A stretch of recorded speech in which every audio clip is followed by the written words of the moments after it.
नमस्कार दोस्तों, कैसे हैं आप लोग। आज मैं डिस्कशन करने वाला हूँ इंडिया के सबसे बड़े कंपनीज के आईपीओ आने वाले हैं। इंडिया के सबसे बड़े कंपनी कौन सा है आप सभी जानते हैं, रिलायंस। तो रिलायंस का ग्रुप के ही एक आईपीओ आने वाला है जिसका नाम है रिलायंस जियो। बहुत दिनों से हम लोग इंतजार कर रहे थे कि जियो का जो टेलीकॉम सेक्टर है उसको आईपीओ कब आएगा। तो फाइनली कुछ डेटा आ चुके हैं और वो डेटा के आधार के हिसाब से मैं सारे पॉइंट्स आपके साथ शेयर करूंगा। तो फटाफट इस डिटेल्स को देख लीजिए क्योंकि जिस तरीके से आईपीओ का बूम चल रहा है, सारे आईपीएस कंपनी के ऊपर एक धमाका परफॉर्मेंस देखने को मिला है। अगर मैं पिछले आईपीओ जितने सारे आईपीओ के ऊपर डिस्कशन किया हो, अगर वो वीडियो जाकर देखेंगे तो जितने सारे कंपनीज के ऊपर मैंने बताया था कि अच्छा खासा लिस्टिंग देखने को मिलेगा। तो 60-70 कुछ कंपनीज के ऊपर तो 100% से भी ज्यादा रिटर्न्स मिला। और सोचिए रिलायंस जियो का आईपीओ भी एक अच्छा खासा सब्सक्रिप्शन लेके आएंगे। तो इस तरीके से आशा किया जा रहा है। तो उससे पहले पूरा डिटेल्स देख लेते हैं इस आईपीओ के बारे में। तो चलो वीडियो को शुरू करते हैं। शुरू करने से पहले रिक्वेस्ट करूंगा, चैनल को सब्सक्राइब नहीं किया तो जरूर कर लीजिएगा। तो सबसे पहले इस कंपनी के डिटेल्स के बारे में जान लेते हैं। देखिए रिलायंस जियो जो है वो एक्चुअली इन्फोकॉम लिमिटेड है। तो रिलायंस जियो इन्फोकॉम लिमिटेड बेसिकली एक टेलीकम्युनिकेशन कंपनी है और ये actually subsidiary of Jio platform limited under the conglomerate lead of Mukesh Ambani. Conglomerate company का मतलब होते हैं कि एक कंपनी के अंदर बहुत सारे अलग अलग कैटेगरीज के सेक्टर है, तो उसको कॉन्ग्लोमरेट कंपनी कहा जाता है। तो इस कॉन्ग्लोमरेट कंपनी के हिसाब से देखें तो रिलायंस जियो जो इंफोकॉम है इसी का आईपीओ आने वाला है। तो रिलायंस इंडस्ट्रीज इसका मेनली पेरेंट कंपनी है। और कितना वैल्यूएशन में आईपीओ लेके आएगा उससे पहले जान लीजिए कंपनी का जो आईपीओ आ रहा है वो कब आ रहा है। अगर मैं इस आईपीओ के डिटेल्स के बारे में बात करूं तो आप खुद ही देख सके 2025 में इस आईपीओ ओपन होने जा रहा है। और इस आईपीओ का टोटल जो वैल्यूएशन रखा गया है करीबन 7.5 lakh crore, almost 100 billion dollar का। तो 100 बिलियन डॉलर का कोई छोटा मोटा अमाउंट तो है नहीं। तो 7.5 लाख करोड़ का टोटल वैल्यूएशन रखा गया है। तो इस आईपीओ बहुत बड़ा एक आईपीओ आने वाला है, इस बात को आप याद रखिएगा। तो ये भी बताया जा रहा है कि Reliance Jio IPO is the posted to the one of the India's largest IPO आने वाला है। तो ऑब्वियसली क्यों ना हो, क्योंकि रिलायंस आज इंडिया के सबसे बड़े ग्रुप भी है, साथ ही साथ रिलायंस जियो आज इंडिया के सबसे बड़े टेलीकॉम सेक्टर भी है। तो उस हिसाब से आईपीओ भी तो बड़ा होना चाहिए। तो इस आईपीओ ले आने का मेन मकसद क्या है, क्या कंपनी किस लिए मार्केट में इस आईपीओ को लॉन्च करने जा रहा है, किस लिए वो ऑफर दिया जा रहा है, सब कुछ मैं इस वीडियो के अंदर डिस्कशन करूंगा। तो देखिए यहाँ पे जो डेटा बता रहा है कि यहाँ पे डेटा आप पढ़ सकते हैं, इस डेटा को मैं छोड़ ही देता हूँ, आप देख सकते हैं। इंडस्ट्रीज आउटलुक के हिसाब से बताया जा रहा है कि India wireless subscribe base reach 1 lakh sorry 1168.95 crore, वो भी मई 2024 के हिसाब से। मतलब टोटल जो कस्टमर बेस है वो यहाँ पे आपको देखने को मिला। उसमें से रिलायंस जियो लीडिंग 474। तो ऑल ओवर इंडिया में इतना कस्टमर है और उनमें से 474 करोड़ टोटल कस्टमर रिलायंस के पास है। उनमें से 40.6% कंट्रीब्यूट करते हैं कौन, अकेला रिलायंस। तो बाकी एयरटेल भी है, साथ ही साथ वोडाफोन भी है, तो उसके साथ साथ बीएसएनएल भी है। सारे को मिलाकर अकेला रिलायंस ही 40% मार्केट शेयर लेके बैठा हुआ है। तो बताया जा रहा है कि इंडिया ई कॉमर्स मार्केट में प्रोजेक्ट ग्रोथ जो है वो 325 बिलियन 2030 में हो जाएगा। और एक क्विक कॉमर्स सेगमेंट में एस्टिमेट किया जा रहा है कि 19.93 बिलियन हो जाएगा। तो कितना ग्रोथ होने वाला है इस सेक्टर में आप देख सकते हैं। तो रिलायंस जियो का जो आईपीओ है, इस आईपीओ का ले आने का मेन ऑब्जेक्ट क्या है, पर्पस क्या है। देखिए बताया जाए the object of the Reliance IPO Jio are yet to be not announced. अभी तक अनाउंसमेंट नहीं किया गया है, समझ आता हूँ। तो यहाँ पे अनाउंसमेंट जब होगा तो मैं आपके साथ जरूर शेयर करूंगा। तो बेसिकली इस आईपीओ के जो इन्फोकॉम, जो रिलायंस जियो इन्फोकॉम लिमिटेड है, इसका स्टार्टिंग हुआ था 2016 में। 2016 में जब रिलायंस जियो मार्केट में लॉन्च किया और फ्री में सिम बांटना स्टार्ट किया, नेटवर्क सिस्टम बांटना स्टार्ट किया, 6 मंथ तक फ्री में डेटा दिया, कॉलिंग दिया, तब मार्केट में इसका एक बूम चला था। उसके बाद लोगों को आदत पड़ गया और उसके बाद रिलायंस में सारे व्यक्ति रिलायंस में ट्रांसफर हो चुके थे। तो एक ट्रिक था, क्योंकि रिलायंस इसी तरीके से काम करते हैं। पहले वो फ्री में खाना खिलाता है, उसके बाद कस्टमर को अच्छा खासा चार्जेस लेते हैं। कोई बात नहीं, मार्केट में तो बिजनेस इसी तरीके से किया जाता है, क्योंकि वो इसीलिए लीडर है। क्योंकि हम लोग यही सोचते हैं कि हर टाइम पैसा देकर ही कस्टमर एक्वायर करेंगे। वो लोग सोचते हैं पहले फ्री में दो, कस्टमर आएगा और उस कस्टमर को हम लोग बाद में ज़्यादा चार्जेस करने वाले हैं। तो इसी तरीके से वो काम यहाँ पे करते रहते हैं। तो बेसिकली सारे पॉइंट्स को मैं आपके साथ रख रहा हूँ। अभी देखिए रिलायंस इन्फोकॉम लिमिटेड जो है, इसका details comparison, pair details comparison के हिसाब से बात करूँ तो इसका टक्कर किसके साथ हो रहा है? Airtel, Vodafone idea, BSNL, MTNL, Tata communication, ये सारे कंपनी के, ये मेनली इसका कंपटीटर है। तो इसका कंपटीटर के हिसाब से सबसे स्ट्रॉन्ग कंपटीटर कौन है? एयरटेल।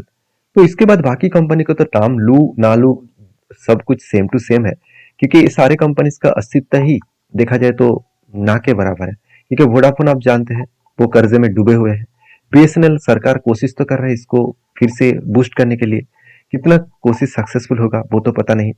तो अभी मैं सोशल मीडिया खोलूँ तो हर जगह पे बीएसएनएल का ट्रेंडिंग दिखने को मिला है।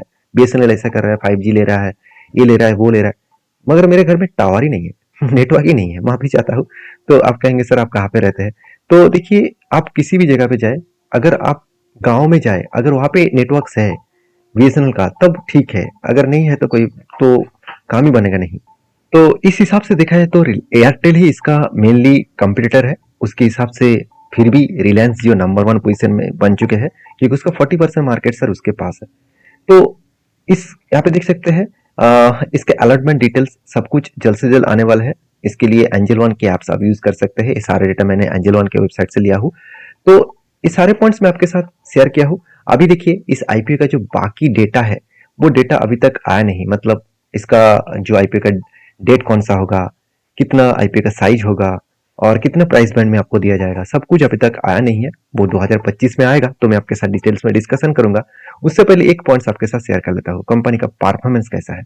अगर मैं रेवेन्यू फ्रॉम ऑपरेशंस के हिसाब से बात करूं तो जो पिछले साल में जो रेवेन्यूज था 91,300 करोड़ बढ़ के आज 1,08,000 करोड़ के आसपास हो चुके हैं। प्रॉफिट आफ्टर टैक्सेस जो है, जो पेट मार्जिन है, वो 18,000 करोड़ से सीधा सीधा 20,000 करोड़ बन चुके हैं। अच्छा खासा यहाँ पे ग्रोथ देखने को मिले। जो करंट रेशियो है वो रेशियो भी पॉजिटिव होता हुआ देखने को मिले। नेट प्रॉफिट जो रेशियो है वो भी यहाँ पे पॉजिटिवली ग्रोथ हो रहा है, अच्छी बात है। और देखिए रिटर्न ऑफ इक्विटी के बारे में बात करूँ तो 8-8.5% था, इस बार 9% हो चुके हैं। रिटर्न ऑफ कैपिटल एम्प्लॉयड के बारे में बात करूँ तो यहाँ पे मुझे थोड़ा सा वीकनेस लगा, क्योंकि 15% के ऊपर होता तो पॉजिटिव ज्यादा माना जाता। फिर भी टेलीकॉम सेक्टर में बहुत ज्यादा एक्सपेंसेस होते हैं, बहुत ज्यादा खर्चा होता है। अगर देखा जाए तो टेलीकॉम सेक्टर में मैं जितना रिसर्च कर पाया उस हिसाब से देखो बहुत ज्यादा एक्सपेंस है। क्योंकि देखिए हर कस्टमर का हमेशा रिक्वायरमेंट होते हैं कि यहाँ पे नेटवर्क नहीं नहीं होते हैं, तो इसलिए वो नेटवर्क के लिए टावर्स लगाते हैं। तो टावर्स लगाने का जो खर्चा है, उसको मेंटेनेंस का जो खर्चा है, नया नया टेक्नोलॉजी का जो खर्चा है, ऑप्टिकल फाइबर का जो खर्चा है, तो ये सारी चीजों को खर्चे को मिलाकर एक्सपेंस कंटिन्यूसली होता रहता है। मेंटेनेंस का खर्चा बहुत ज्यादा होता है। हाँ, कंपनी की सबसे बड़ी बात है कंपनी के पास डेप्ट नहीं है, कर्जा नहीं है, ये सबसे गुड पॉइंट्स है। साथ ही साथ अर्निंग पर शेयर के बारे में बात करें तो 4-4.5 रुपीज करके अर्निंग हो रहा है। तो कंपनी स्लो मोमेंटम में आगे बढ़ रहा है, फिर भी पॉजिटिवली डेटा है, यही सबसे बड़ी बात है। इस कंपनी का स्ट्रेंथ क्या है? सबसे पहले स्ट्रेंथ को देख लीजिए। कंपनी का स्ट्रेंथ यही है कि अचीव्ड 1 लाख करोड़ रेवेन्यू, और वो भी 50,000 करोड़ ईबिटम के हिसाब से। तो 1 लाख करोड़ का यहाँ पे रेवेन्यू कंपनी जनरेट कर चुका है। अभी मैं आपको दिखा चुका हूँ, यहाँ पे देख सकते हैं 1 लाख करोड़ कंपनी पहुंच चुके हैं। तो एक बहुत शानदार कंपनी का स्ट्रेंथ है। साथ ही साथ एडेड 42 करोड़ सब्सक्राइबर। सोचिए 42 करोड़ सब्सक्राइबर गेन किया है, वो भी मार्च के 2024 के डेटा के हिसाब से। अराउंड 481.8 करोड़ टोटल कस्टमर हो चुके हैं। तो बता रहा कि लार्जेस्ट 5G सब्सक्राइबर बेस है, और outside China with 108 crore user. तो चाइना से भी ज्यादा यूजर यहाँ पे इंडिया में 5G यहाँ पे काम कस्टमर हो चुके हैं। जियो आप देख सकते हैं true true 5G network handling 28% outside wireless data traffic, मतलब 28% डेटा ट्रैफिक 5G के हिसाब से ट्रूली वो प्रोवाइड कर रहा है। साथ ही साथ ये भी बता रहा है कि देखिए on all the mobile network awarded including 5G, जो मतलब स्प्लिट टेस्ट है, मतलब आवरली, वो भी यहाँ पे अच्छा खासा देखने को मिला। साथ ही साथ 30% के आसपास जियो जो फाइबर है, जो हम लोग जियो एयर फाइबर है, उसको भी जो ग्रोथ किया है 30% के आसपास ग्रोथ किया है। साथ ही साथ जियो भारत फोन जो है वो कैप्चर 50% मार्केट शेयर, करीबन 1000 सब्सक्राइबर सेगमेंट वाइज यहाँ पे ग्रोथ किया है। तो सीधा सीधा कहूँ कंपनी अच्छा खासा यहाँ पे काम भी कर रहा है, अच्छा खासा ग्रोथ भी हो रहा है। तो रिक्सी पॉइंट भी कुछ है, कुछ रिक्सी पॉइंट को भी आपको देखना चाहिए। जैसे आप देख सकते हैं faces strong competition, from the established telecom player like Airtel, Vodafone idea. मतलब कंपटीशन तो बहुत ज़्यादा है, क्योंकि हर टाइम इसका डेटा चेंज होता रहता है। कस्टमर का कोई भी भरोसा नहीं है, आज इस कंपनी के ऊपर है, कल उसको पोर्ट करके दूसरे कंपनी में जाने में थोड़ा सा भी टाइम नहीं लगेगा। तो इसमें कस्टमर को सेटिस्फेक्शन करना इतना आसान नहीं है।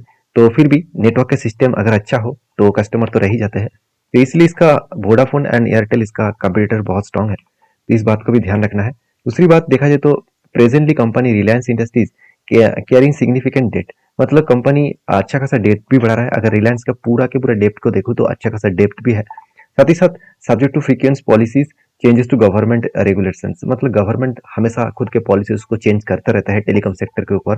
तो उनमें से कंपनी के ऊपर दिक्कत तो आ ही सकता है, क्योंकि आज सोचिए जिस तरीके से पैकेज रखा गया है, मतलब रिचार्ज का जो पैकेज रखा गया है, वो पैकेज फ्यूचर में अगर चेंज किया जाए तो कंपनी को दिक्कत आ सकता है। मान के चलिए आज एक एग्जांपल दे रहा हूँ कि हर मंथ आपको 300 350 रुपीज देना पड़ रहा है। तो अगर वो कह दिया कि चलो 250 रुपीज में आपको देना पड़ेगा, तो कंपनी का 50 रुपीज बहुत महंगा पड़ जाएगा। ये कंपनी का गवर्नमेंट का जो पॉलिसीज है, इसमें कंपनी को दिक्कत आ सकता है। हाँ, मुझे बहुत सारे लोग ये भी कहेंगे कि सर आप शायद रिचार्ज नहीं करते होंगे, कंपनी कितना ज्यादा रिचार्ज प्राइस बढ़ा दे आप सोचेंगे नहीं।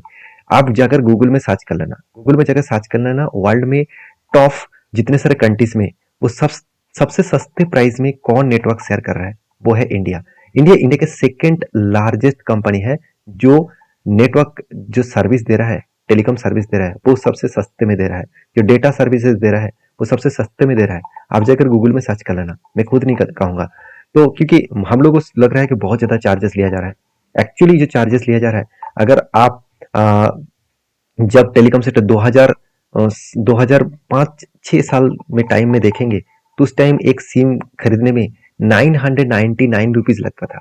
मेरे पास अभी भी वो सिम है, तो उस टाइम इतना प्राइस लगता था। तब एक्चुअली जब बीएसएनएल होता था, उस टाइम देखा जाए तो हच होते थे, हच जो आज वोडाफोन बन चुके हैं। तो इस तरीके से कंपनी तब कितना चार्जेस लिया जाता है और आज कितना चार्जेस है, तो सोचिए उस टाइम तो देखा जाए तो बहुत हाई प्राइस था।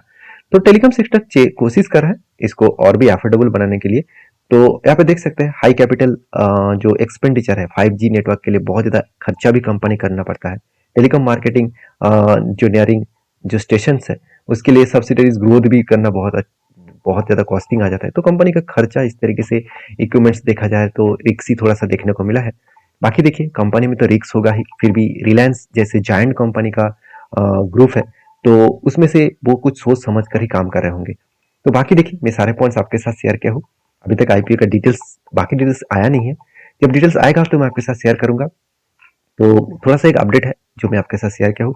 अगर इस तरीके से अपडेट पाना चाहते हैं तो मुझे फॉलो करिए, चैनल को सब्सक्राइब करिए और दोस्तों के साथ भी इस वीडियो को शेयर करिए। Thank you.